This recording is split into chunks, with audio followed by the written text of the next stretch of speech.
부분밖에 잘 들으셨죠?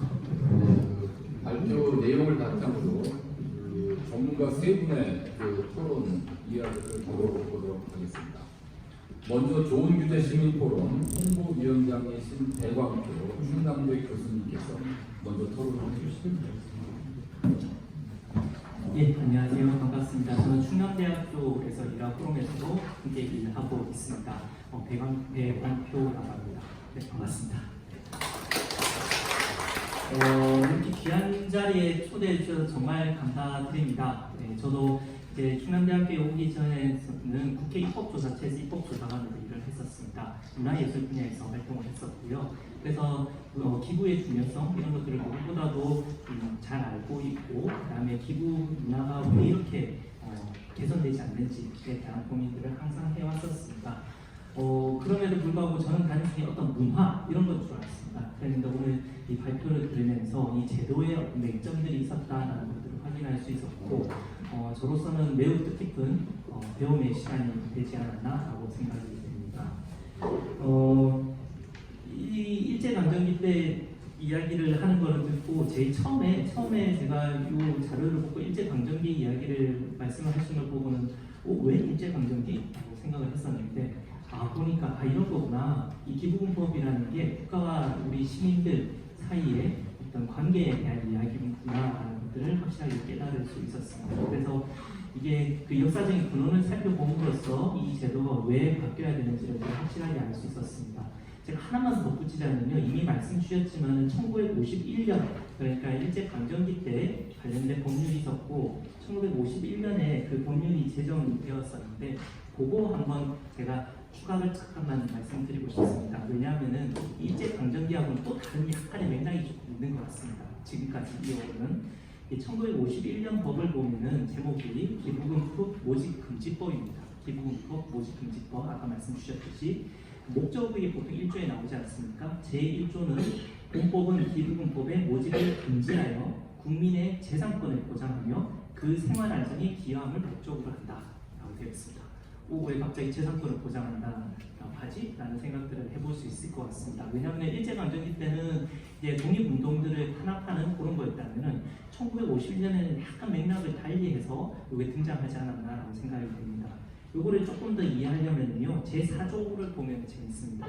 제4조, 국제기관 또는 공무원은 환영금, 전별금, 기타 축하금 등 여하 명목의 기부금도 모집할 수 없다. 네. 그러니까 이제 국가가 시민들로부터 돈들을 이제 받아내는 것, 요거를 이제 막아야 되겠다라는 생각이 1951년에 강했을 것 같아요. 요때 되게 이런 시기에 법률이 제정된 것들은 대부분 다 헌법에 관련되어 있는 것들이 많습니다. 예를 들면 제가 활동하고 있는 문화예술 분야에서도 문화보호법이라는 것이 우리 헌법에 예술가를 보호해야 한다, 학술가를 그걸 보호해야 된다는 거에 따라서 법률이 만들어졌고, 제 생각에는 헌법이 만들어졌을 때 제 재산권을 보호해야 된다는 내용, 그러니까 공공의 필요에 의하여 제 재산권을 국민의 재산권을 수용, 사용 또는 제한할 때는 그 법률로 정해야 되고 보상을 지급해야 된다. 이런 거와 관련해서 이제 국민의 재산권을 보호하기 위해서 이 법률들을 나름의 선한 의도로 1951년에는 만들었을 수도 있을 것 같다라고 생각을 합니다. 근데 저희 행정학에서는 이걸 경로 유연성이라고 이야기를 하는데, 제도가 계속 이어지는 겁니다. 환경이 변하고 필요가 바뀌고 수요가 바뀌는데 제도는 계속 바뀌고요. 처음에는 어떤 의도였던 간에 지금은 우리가 잘 알다시피 많은 이제 기부 문화를 오히려 저해하는 방식으로 이 제도가 작동하고 있다는 걸 확인할 수가 있고, 두 분의 발표에서 들으면서 정말 크고 작은 문제들이 있구나, 우리는 이 경로 유전성을 완전히 탈피하는 흐름을 새롭게 만들어내야 되는구나 라는 생각을 했습니다. 이 제도를 바꾸는 것은 일제강점기부터 이어진 오랜 제도를 바꾸는 거기 때문에 무엇보다도 힘들겠지만은, 여기에 제가 어떤 세미나 워크숍보다 많은 분들이 참여하신 거를 제가 확인할 수가 있는데 아마 바꿀 수 있지 않을까라는 기대를 해봅니다.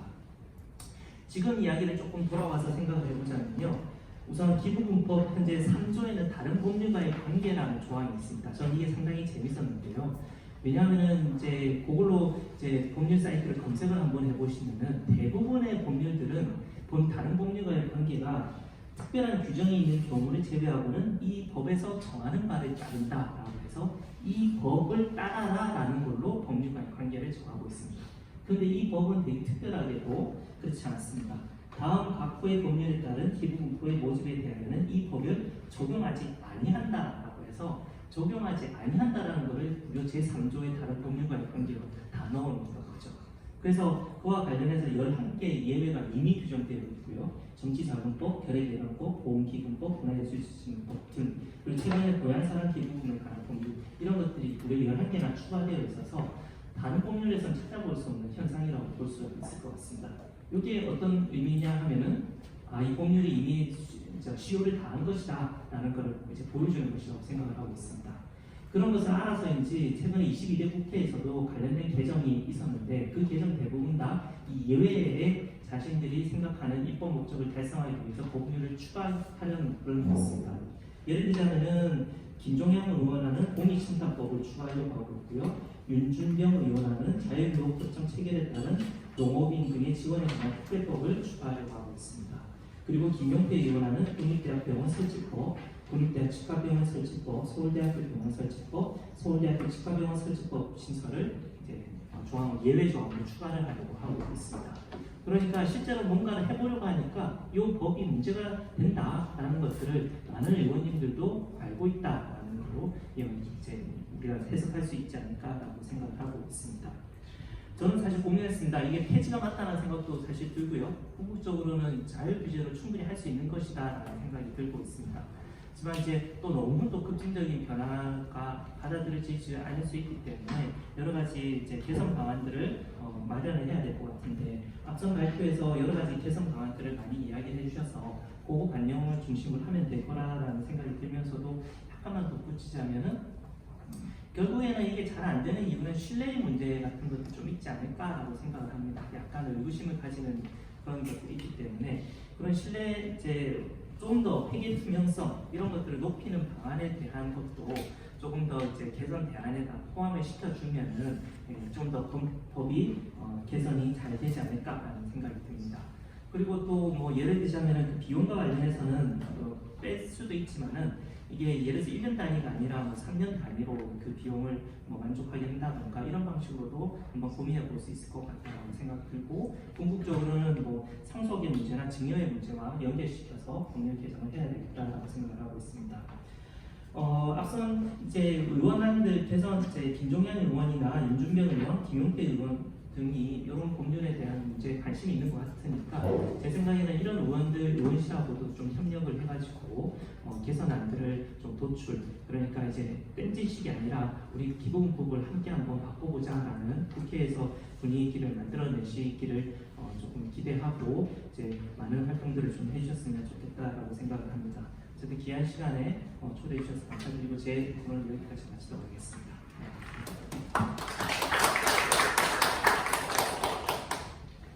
예, 배광표 교수님 감사드립니다.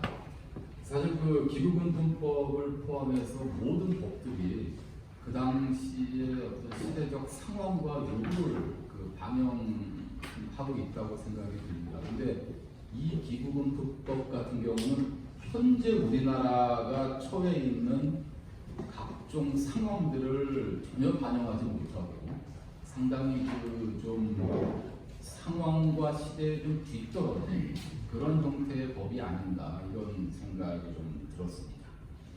다음은 그 황신의 모금가 협회 상임 이사님께서 토론해 주시죠. 네, 한국모금가협회 황신혜입니다. 두 분의 발표를 통해서 기부금품법이 가진 오랜 묵은 숙제들을 다시 한번 정리하게 돼서 저도 들으면서 다시 여러 기억들을 떠올리게 되었습니다. 저도 꽤 많은 10여 년간, 10년 이상, 한 15년간 된 것 같아요. 이제 수많은 토론을 다녀봤지만 오늘처럼 정리가 잘 된 건 처음이었던 것 같습니다. 아마 이렇게 잘 누적이 된 결과 아닌가 싶고 작년에 해남부 연구를 통해서 시행령 연구와 그리고 기부 이제 서울시에서 만든 기부 기라자의 책자 편찬 그리고 이제 곧 나오겠지만 기부제도 필람을 해남부에서 만드는 작업을 같이 진행했습니다.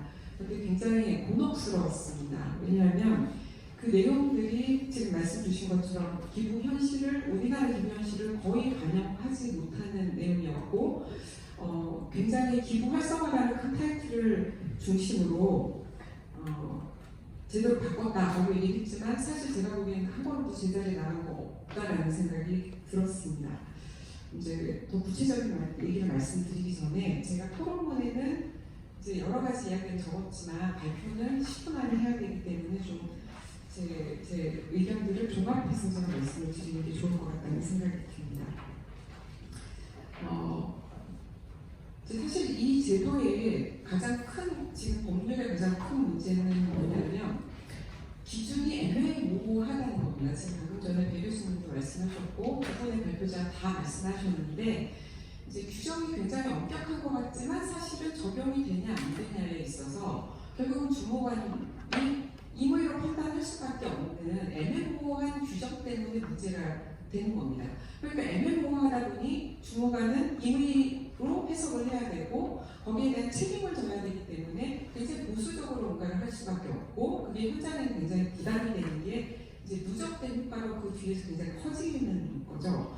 근데 이제 처벌 조항이 굉장히 강력합니다. 이희숙 변호사님 말씀하신 것처럼 최대 뭐 이렇게 징역 3년, 3천만 원 이하 벌금 이렇게 할 수 있는데 문제는 그 벌금을 적용하는데 실제로 잘못한 사람이 있어도 적용에는 또 애매모호하다는 거죠. 그러니까 잘못을 해도 처벌을 안 받는. 그러니까 이 법이 조항이 있어서 되게 무서운 것 같지만 사실은 웬만하면 처벌 안 받는 게 이 법입니다. 그러니까 있으나 마나야 한다라는 게 저희가 이제 느끼는 현실이라는 거죠. 사실 저는 무서울 게 없다고 봅니다. 왜냐하면 웬만하면 처벌을 안 받을 거니까요. 근데 이제 제가 이 법의 문제가 어디서 시작이 됐을까? 물론 이제 말씀해 주신 대로 굉장히 100년 전으로 거슬러 올라갈 수도 있고 51년 전으로 거슬러 올라가는 것도 사실은 맞습니다. 그런데 지금 문제는 등록제도의 문제인데 2005년 당시에 행안위에서 이 등록제라는 걸 도입을 할 때 그 영국하고 미국의 등록제도를 모방해서 이제 스터디를 하고 들여온 건 맞지만 문제는 그 악마는 디테일에 있다고 하지 않습니까? 디테일을 다 생략하고 형식만 갖고 와서 우리가 등록제도를 하고 있다 하지만 사실은 심사제도에 가깝고 그리고 이제 규칙은 애매한데 적용되는 규칙은 애매한데 형식은 그걸 들고 와서 이제 우리가 여기 적용을 해야 되다 보니 실질적인 판단이 거의 이루어지지 않는다라는 게 진짜 맹점이라고 해석이 됩니다. 게다가 저는 가장 심각한 문제가 여기 많은 분들이 오셨지만 이제 이 법의 진짜 이해 당사자가 누구일까에 대해서 저는 굉장히 오랫동안 고민을 해왔습니다.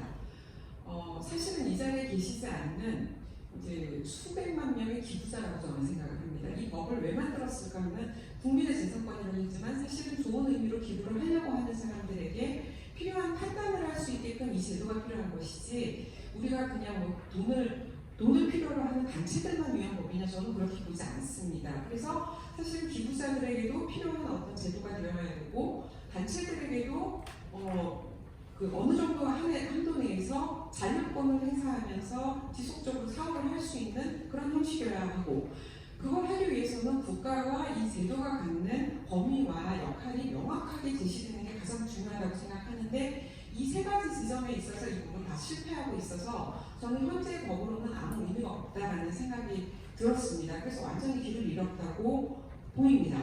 그런데 이제 이거를 하기 위해서 우리가 어떤 걸 봐야 되냐에 있어서 저는 한 세 가지 정도의 관점에서 첫 번째는 이 법은 기부자를 고려해서 개정되어야 된다. 전면 개정이 가까웠지 않을까라고 생각이 드는데 기부자를 고려해야 된다는 것입니다. 이제 기부 활성화를 하고 싶다라는 거는 어떻게 보면 국가가 사업을 하기 위한 돈을 많이 벌고 싶다 이 말하고 비슷한 것 같습니다. 또는 단체가 우리 사업을 하기 위해서 재정을 많이 확보하고 싶다. 근데 우리 이제 돈을 벌고 싶은 사람들의 이야기지만 이제 기부를 할 사람들에게 어떻게 하면 신뢰감을 높여서 그 사람들이 더 자유롭게 기부를 할 의사를 갖도록 할 것이냐에 대해서 우리는 조금 관점을 바꿔서 생각을 해봐야 된다고 생각합니다. 그러면 기부자의 결정이 좋아야 되는데 기부자가 좋은 결정을 하려면 많은 정보가 투명하고 정직하게 제때에 맞게 타이밍에 맞게 제공이 돼야 됩니다. 그런데 우리가 제공하는 현재 정보들은 굉장히 뭉뚱그려지는 정보고 일부의 정보는 내용 감춰진 정보가 많고 그리고 이 각 정보를 제공하는 일이 여러 법률에 의해서 국세청과 주무관청과 기부금품 등록청에 2중, 3중 뭐 중첩된 보고 그렇지만 포맷은 다르기 때문에 일을 3-4번 해야 되는 이런 행정 방식 때문에 단체들이 너무 이제 힘들어서 제대로 된 정보를 주기 어려운 구조라는 거죠. 그래서 저는 제도가 개선이 된다면 이 기부금의 사용 정보는 사실은 국세청에 제공되는 그 정보를 통일시키는 게 차라리 맞다고 생각이 듭니다.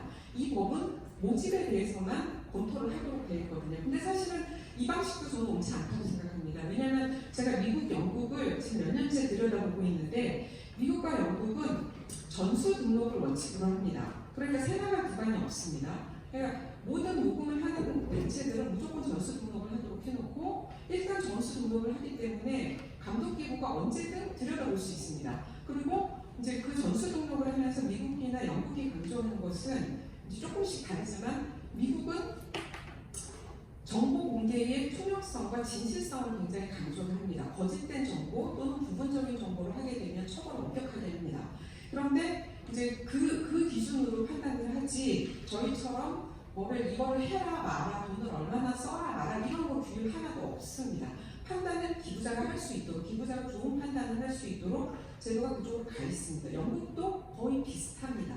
근데 우리는 규율은 많은데 그 규율이 되게 애매모호하고 효과성도 없기 때문에 저는 문제라고 생각해서 기부자를 중심으로 해서 제대로 된 좋은 판단을 할 수 있는 그런 이제 그 규율들이 만들어져야 된다라고 저는 생각합니다. 두 번째는 단체들에게 지속 가능한 사업을 할 수 있도록 자율권을 최대한 늘려줘야 된다고 생각합니다. 그래서 기부 비용 제한 이런 거 없어져야 된다고 생각하고 회원이냐 비회원이냐 이런 거 논의 사실 무의미하다고 생각합니다. 다만 단체가 사업을 제대로 하냐 안 하냐를 가지고 판단을 해야 되지 디테일한 걸 가지고 이게 좋다 나쁘다를 정부가 이 사회 위에서 판단하는 문제는 아니라고 저는 생각을 합니다.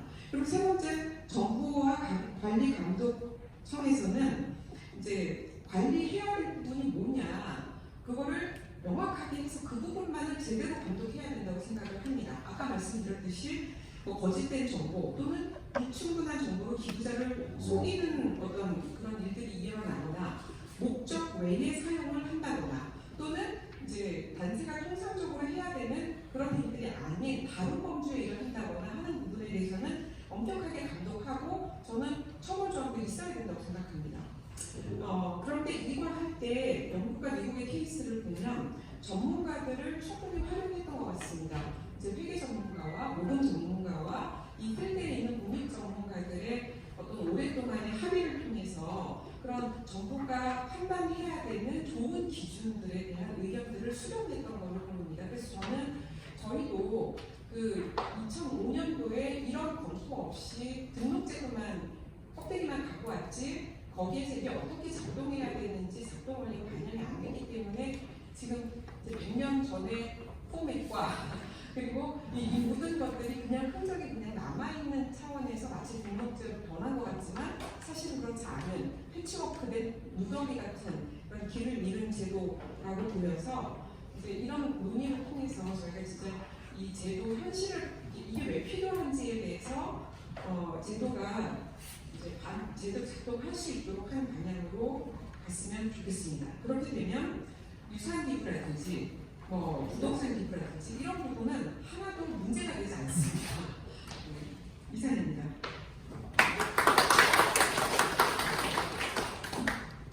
그 황신의 의사님 진짜 좋은 말씀 감사드립니다. 그 법의 현실 적용 과정에 어떤 다양한 기준이 모호하기 때문에 발생하는 문제점, 그리고 등록제의 문제점, 그리고 이 법이 이해 당사자가 누군지 불명확한 거에서 발생하는 문제점을 지적을 해주셨고, 그리고 기부자의 그 신뢰를 고려한 그런 어떤 정확하고 전체적인 정보 제공의 필요성을 말씀해 주셨고, 기부단체의 자율권 확대, 그리고 정부가 관리 감독 사항을 명확히 하고 그거를 제대로 관리하는 그런 형태가 필요하다는 그런 말씀을 주셨습니다. 다음은 그 김유리 사단법인 시민사무처장님께서 토론해 주시기 바랍니다. 네, 안녕하세요. 사랑법인 시민 김유리라고 합니다. 반갑습니다. 네, 마지막 토론자가 되니까 앞에서 두 분, 발진자분 너무나 다 동의되는 말씀을 주셨고 토론자분들도 역시나 동의되는 바를 말씀하셔서 제가 점점 할 말을 잃어가게 됐는데요. 저는 도대체 어떤 이야기를 드려야 될까 싶기도 하는데 다소 반복적인 의견을 또 다시 한번 언급드린 것 같아서 죄송하나 그만큼 이 주제가 오랫동안 시민사회에서도 오랫동안 좀 해결하고 싶었던 과제였기 때문에 다시 한번 말씀을 드리도록 하겠습니다. 참고로 산업법인 시민은 현장 관찰 활동가들이 좀 더 당당한 제도환경 기반에서 활동할 수 있도록 저희가 연구나 그다음에 조사나 그다음에 이런 자료 같은 정책 공론장을 만들거나 혹은 실제로 정책 제안을 하거나 이런 역할을 하는 단체라고 이해를 해주시면 좋을 것 같고요. 제가 토론은 그냥 쭈루루 읽으면서 설명드리지만 이 주제가 여기 적힌 대로 또 앞서 말씀하신 대로 거의 20년 넘게 반복적인 내용들이 쭉 이어왔는데 도대체 왜 20년이 넘게 해결되지 어려운 건가? 그리고 오늘 같은 자리에 올 때도 제가 항상 드는 생각이 우리나라는 그 기업하기 좋은 나라에 대한 고민은 엄청 많이 하는데 도대체 왜 독립활동하기 좋은 나라를 만든 데는 이렇게 인색한 것인가? 도대체 무엇이 못 믿었고 무엇이 불안해서인가? 항상 이런 생각을 하게 되는데 아마 그만큼 시민사회 단체라는 어떤 그 조직의 특성, 시민사회 영역이라는 특성에 대한 엄격성이 다른 섹터보다 더 높기 때문에 이런 문제가 해결이 되지 않는 것 같습니다. 그리고 이제 제가 토론에도 적어놨지만 이번 21대 대선 과제에서도 시민사회가 여러 의견들을 모아서 대선 정책까지 제안을 했는데 시민사회 및 공약동 활성화를 가로막는 6대 규제법 중에 하나로 또 역시나 이 기금분법을 제안을 하긴 했습니다. 하지만 이번 정부에서 그게 표면적으로 드러나진 않았고요. 줄 섞여도 있지만 문재인 정부 때는 일부 그 내용이 들어가 있었고 이제 윤석열 정부 때는 시민단체 물건이 저는 한수라는 것 자체가 그냥 정책의 하나였고 기부금품법에 대한 개정도 윤정부 때 이루어져서 마치 어떤 정책과제가 있는 것 같지만 오히려 시민단체의 그 투명성 강화라는 명분으로 시민단체에 대한 규제와 부정락인을 어떻게 보면 확산시킨 폐단을 낳게 된 지난 정부의 모습을 볼 수도 있었습니다.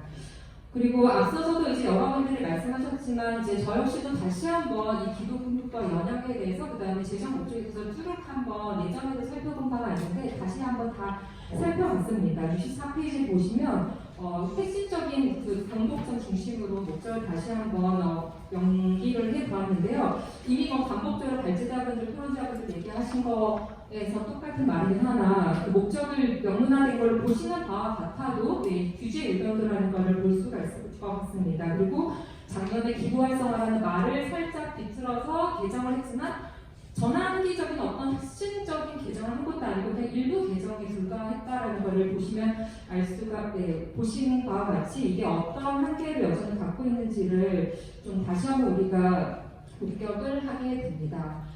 앞서서도 계속 충분히 발제자분들께서 이 문제와 장점에 대한 이야기를 하셨지만 저는 조금 더 현장 경험 기반으로 이제 현장에서 갖고 있던 문제의식도 또 기존에 저희가 관련한 연구를 하면서 또 현장과 마주한 어떤 장면들에 대해서 좀 더 말씀을 드리도록 하겠습니다. 앞서 발제자분이 언급했듯이 협의법이 불명확한 법적 개념과 자의적 해석이라고 말씀하셨는데요. 그래서 늘 법 위반의 소지가 생존하죠. 아까 박훈 교수님께서도 해석례나 그다음에 판례 같은 경우 말씀하신 것과 같이 모든 게 다 케이스 바이 케이스 결국은 그 법의 모호성이 행정기관의 보수적 해석에 또 영향을 상당히 미치다 보니까 그거는 결국 시민단체 활동을 되게 위축시키고 그 부담이 고스란히 모집자 않은 시민단체에게 부담이 가중되고 늘 불안한 상태에서 이 기부 활동을 하게 되는 형태를 볼 수 있습니다.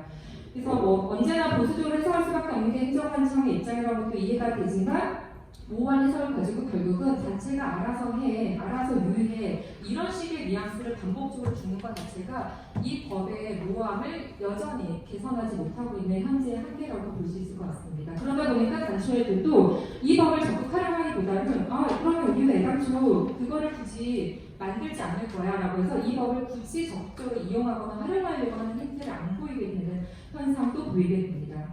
아까 이수경 선생님께서도 이제 최근에 광장에서 일어났던 여러 가지 진보 진영, 보수 진영의 얘기를 말씀드린 것처럼 저희가 작년에 그런 광장에 있었을 때도 느꼈던 건데 이게 모두가 다그 인연과 상관없이 모두가 다 기분품 지금 모집 행위를 위반하고 있는데 이거 다 괜찮은 건가? 누구 하나 이거 찌르면 다 연쇄적으로 다 걸릴 텐데 괜찮은 건가? 이런 이야기를 저희가 우스개로 많이 하긴 했는데요. 근데 이제 그 자리에서 보면 많은 사람들이 시민들이 직접 모금 행위를 하는 거를 저 역시도 목격을 할 수 있었습니다. 근데 목격을 했는데 되게 고무적인 거잖아요. 그렇게 자발적으로 많은 분들이 단시간 내에 많은 금액을 내는 건 너무나 공부할 만한데 저희는 왜 이런 불안감을 같이 안고 있어야 될 건가? 이게 참 너무나 혁명 모순적이라는 생각이 들었고요. 그리고 뭐 최근에 이거는 제가 뭐 특정 정파 뭐 정치적인 거 상관없이 뉴스에 기반한 사실을 그냥 잠깐 전하는 건데 아까 이수근 선생 사례도 언급했지만 그 정광훈 목사 측에서도 보면 15억을 아마 모금 행위를 했다고 해요. 근데 벌금은 2천만 원 선고를 받았다고 하죠. 그러면 벌금을 내고 모금 행위를 하는 게 실익일까 아니면 안전하게 하는 게 실익일까요? 이런 게 되게 모순적이라는 행위가 좀 많이 들기도 합니다.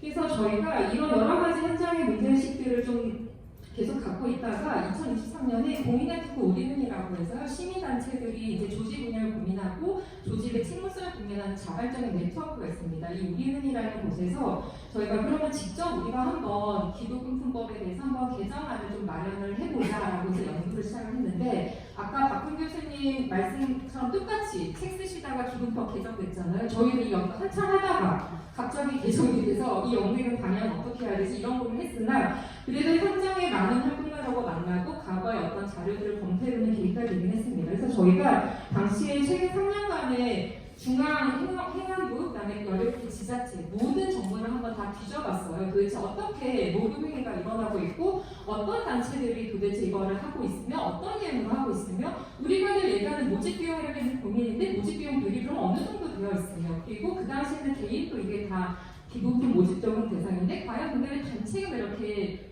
부정적 프레임을 씌우니까 과연 개인은 있기는 한 건가? 놀랍게도 개인은 또 있긴 했었습니다. 그리고 그 당시 우리가 우리나라 이렇게 많은 지역 축제가 있구나. 상당수 많은 지역 축제를 행사하기 앞서서 기본 모집 등록 행위를 하는 걸 알 수 있었는데요. 근데 대부분 다 수도권 중심이고 행안부 중심으로 이루어진 행사를 많이 볼 수 있었습니다. 그래서 실질적으로 시민단체가 이거를 몰라서 활용 안 하는 경우도 못 하는 경우도 있지만 많은 부분에 있어서는 적응을 크게 받지는 않고 있지만 한 번 점을 받으면 너무 세게 점을 받는다라는 게 현재 좀 문제였던 것 같습니다. 그래서 저희가 당시에도 다양한 유형별로 이제 다양한 활동 내용별로 또 중앙 등록청, 그다음 지자체 등록청 각각의 경험을 가진 단체들과 함께 FGR을 진행을 했었는데요. 이 법의 가장 큰 문제점이 이 법이 시대 변화를 따라가지 못한다라는 것에서 가장 큰 문제제기가 있었습니다. 아까 이 법은 일화할 때만 적용 가능해요라고 했던 여러 가지 내용들이 있었는데 그게 프로젝트의 방식을 열거함에 따라서 복합적인 사회 문제를 어떤 범죄를 유형화할지 요즘은 하이브리드 사업을 하는 활동들도 많은데 그런 단체들은 이제 주무관청도 어디로 해석을 해줘야 될지를 잘 모르는 경우들이 있다고도 실제로 많은 경험들을 얘기하셨던 것도 있고요. 그 다음에 주무관청 담당자의 판단과 재량에 따라서 모집 목적을 이렇게 쓰세요라고 오히려 그러니까 우회 전략을 알려주는 게 좋을 수도 있지만 오히려 좀 모호하게 만드는 경향도 있어서 좀 되게 헷갈리게 하는 경우들이 많아서 대부분의 공통 지적은 주무관청조차도 잘 모르는 것 같다 이 법에 대해서 아무리 뭐 서울시 기부빌라 자리가 있다고 해도 행안부들도 그런 내용들이 있지 않다 보니까 최근에는 업데이트가 됐지만 그래서 명확한 가이드가 부재해서 업무 혼선이 많이 있고 중앙부처와 또 각각의 지자체마다 경험에 대한 이야기가 서로 달랐던 걸로 저희가 목격을 할 수도 있었습니다.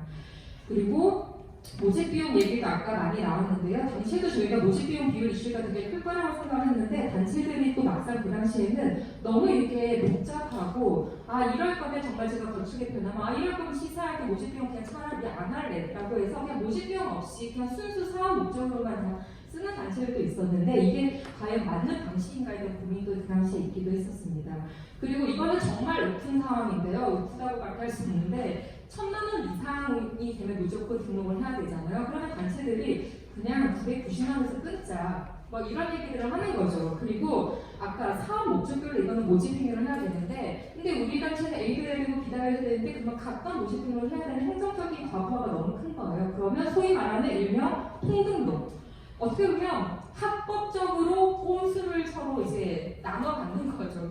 이런 것을 보면서 과연 이 법의 원래 제정 목적이 과연 맞는 것인가라는 고민들을 많이 했던 그런 경험이기도 합니다. 그리고 뭐 오랫동안 이제 모집 금액에 그러니까 모집한 금액을 이제 소송 지원이 필요한 활동에 사용할 때에는 상당한 기간이 필요한데 사용기한의 제한 때문에 적시에 좀 활용하기 어려운 이런 적도 토로한 적이 있었는데 이건 아마 2024년에 조금 일부 신설돼서 개정이 된 걸로 알고 있습니다.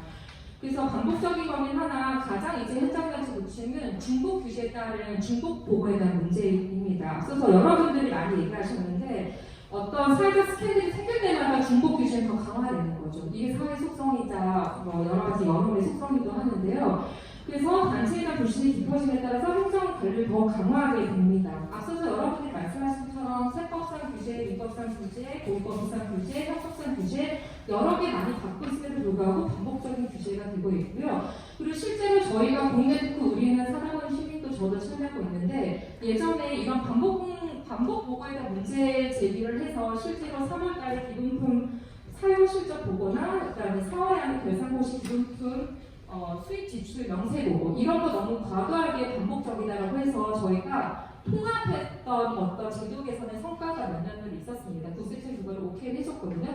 따지고 보면 안 되는 건 없다, 안 할 뿐이 없다라고 이렇게 보여지기도 하고요.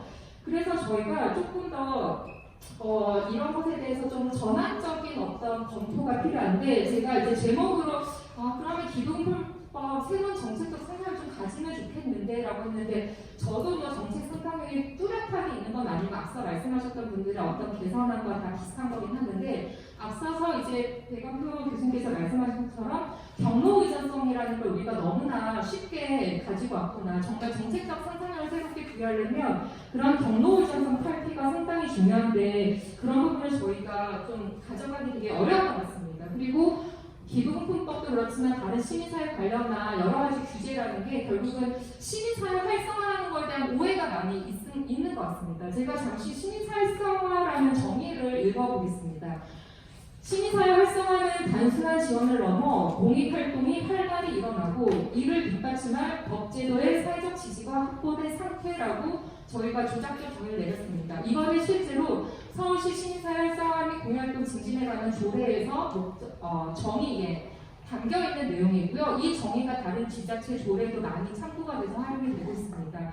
그만큼 시민사회 활성화가 우리나라에 되게 중요한 건데 이걸 마치 시민단체 특혜, 시민단체 어떤 재정 지원, 보조금 사업을 많이 받는다라는 인식하에 이렇게 좀 부정 프레임으로 낙인시키는 효과가 규제를 좀 더 강화시키는 어떤 역효과가 나는 게 아닌가 싶은데 이거에 대한 조금 더 새로운 상상을 좀 더 하면 좋겠고 저희가 이런 규제가 엄격한 상황에서 과연 공익활동을 촉진시킬 수 있는 게 과연 맞는 것인가 오히려 현실적으로 비영리 활동을 하려고 하는 분들도 규제가 많아서 차라리 이럴 거면 저는 단일 주식회사로 그냥 좋은 일 할래요. 저는 그냥 상법상 회사 만들어서 좋은 일 할래요.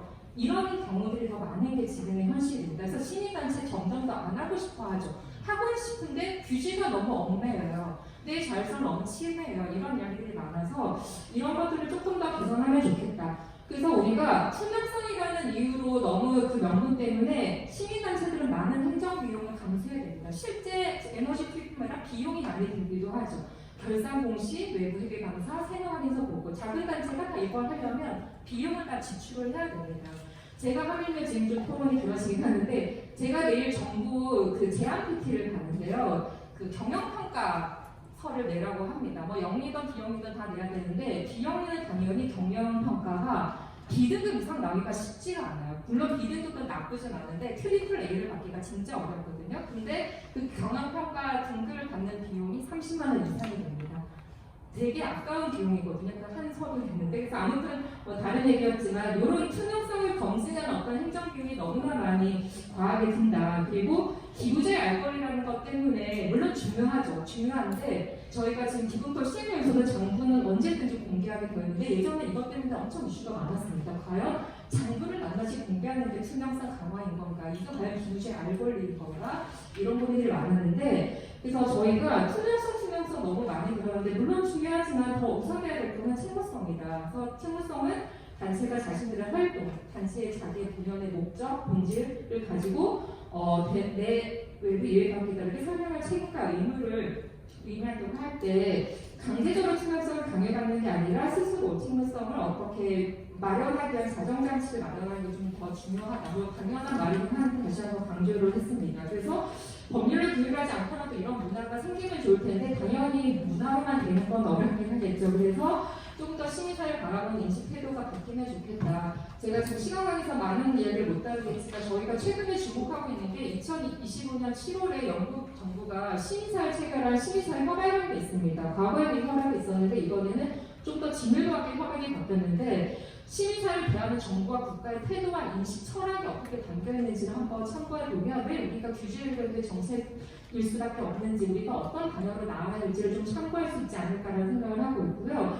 그래서 이러한 정책 패러다임의 전환을 위해서는 계속 이러한 레퍼런스나 사례들이 좀 많이 필요한 것 같다라는 부분이고요. 저희가 이제 끝으로 사랑하는 시민이 저희가 국회 시민정치 포럼이라고 국회 연구위원 단체들이 있는데요. 같이 공동으로 5월달에 전국의 시민사회 단체 활동가 615명을 대상으로 새 정부에 필요한 우선적인 과제가 무엇인가, 현재 가장 어떤 게 어려움인가 이런 조사를 한 바가 있습니다. 여전히 압도적인 거는 법제도 개선이고요. 그 다음에 또 하나 아까도 컨트롤 파워 부재에 대해서도 별지라도 언급하신 것처럼 이 제반 모든 것들을 좀 다룰 수 있는 국가 단위의 전담 기구가 부재하기 때문에 이렇게 중복 규제와 서로 붙여가는 책임 떠넘기가 있는 게 아닌가라는 의견들이 많아서 저희가 이제 이번에는 좀 어떻게든 시민사회 활성화를 위해서 전담 기구가 좀 마련되는 게 되게 중요한 과제다라는 부분들을 많이 좀 얘기를 하고 있는 부분입니다. 네. 그래서 끝으로 다시 한번 반복이지만 기부금품법은 누구에게 실익이 있을까 했을 때 저는 기부자도 그 다음에 단체도 아니고 그냥 이거는 행정단체에게만 실익이 있는 그런 법이라고 생각합니다. 왜냐하면 행정단체는 그나마 참고할 수 있는 법 그 이상에는 누구에게도 실익은 있지 않다고 보여서 그래서 진짜 이게 실익이 되기 위해서는 아까도 언급하신 것처럼 기부자 시민사회를 위한 법으로 획기적인 전환을 하면 좋겠다는 바람을 담아서 토론을 마치겠습니다. 네, 감사합니다. 네, 김유리 사무처장님 좋은 말씀 감사드립니다. 말씀하신 거는 이제 주로 현장의 어떤 문제점을 많이 지적을 해 주셨습니다. 법이 모호하기 때문에 법 위반 리스크가 커지고 이런 것들이 시민단체를 좀 위축시킨다는 말씀, 그리고 현재 법이 시대 상황을 따라가지 못한다는 것, 그리고 주무관청도 이 법의 내용을 잘 모르는 경우가 있다는 것, 그리고 모집 비용, 그리고 1,000만 원 이상 등록제가 오히려 편법을 유도하는 그런 측면이 있다는 것, 그리고 중복 보고와 중복 규제 문제점을 지적을 해주셨고, 그리고 대안으로는 이제 시민사회에 대한 어떤 활성화가 굉장히 필요하다는 점, 그리고 이 현재 우리나라 공익활동에 대한 규제가 너무 강하다는 점, 그리고 이 책무성이 중요하고 또 전담기구 설치 필요성을 검토할 필요가 있다는 그런 좋은 말씀을 많이 해주셨습니다.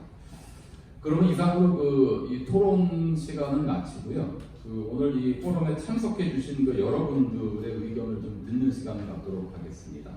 혹시 말씀하시고자 하시는 분이 계시면 손을 들어주시고 간단히 자기 소개 후에 의견을 말씀해 주시면 되겠습니다.